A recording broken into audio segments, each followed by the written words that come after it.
எதிர்பாராத படத்தில் நடிக்கும்போது ஒரு காட்சியிலே உணர்ச்சி வசப்பட்ட பத்மினி சிவாஜியை பின்னி படலெடுத்து விட்டார் என்பதை பற்றியும், அதன் காரணமாக சிவாஜி ஒரு 3 நாட்கள் ஜுரம் வந்து வீட்டிலேயே படுத்து கொண்டிருந்தார் என்பதை பற்றியும் நம்முடைய நிகழ்ச்சியிலேயே நாம் பல முறை சொல்லியிருக்கோம். அது சரியான அணுகுமுறையா என்று சிவாஜியிடம் ஒரு முறை கேட்கப்பட்ட போது, ஒரு நடிகையோ அல்லது ஒரு நடிகரோ அப்படி உணர்ச்சி வசப்படுவது மிகவும் தவறானது என்று சொல்லியிருக்கிறார் சிவாஜி. பத்மினி மட்டும் இல்லை, அன்னையன் ஆணை என்ற படத்தில் நடிக்கும்போது என் நெஞ்சை சாவித்திரி பிராண்டுவதைப் போல ஒரு காட்சி.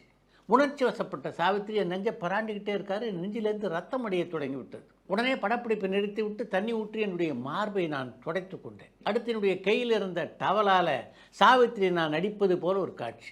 நானும் உணர்ச்சி வசப்பட்டு அந்த காட்சியில் அடிச்சிருந்தேன்னா சாவித்திரியினுடைய நிலைமை என்னவாயிருக்கும்? நடிகர் உணர்ச்சியை வெளிப்படுத்தி நடிக்கிறது அப்படின்றது அவசியம்தான்.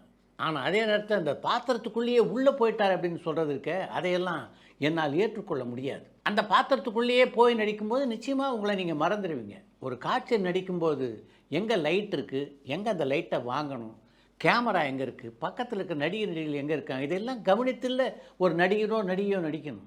நீங்கள் பாட்டு அந்த பாத்திரத்துக்குள்ளேயே போயிட்டீங்கன்னா இதெல்லாம் உங்களுடைய கவனத்துக்கு எப்படி வரும்? அதனால் எந்த ஒரு காட்சியில் நடிக்கும் போதும் அது நடிப்பு அப்படின்றதில் ஒரு நடிகரோ நடிகையோ தெளிவாக இருக்க வேண்டும் என்கிறார் நடிகர் திலகம் சிவாஜி.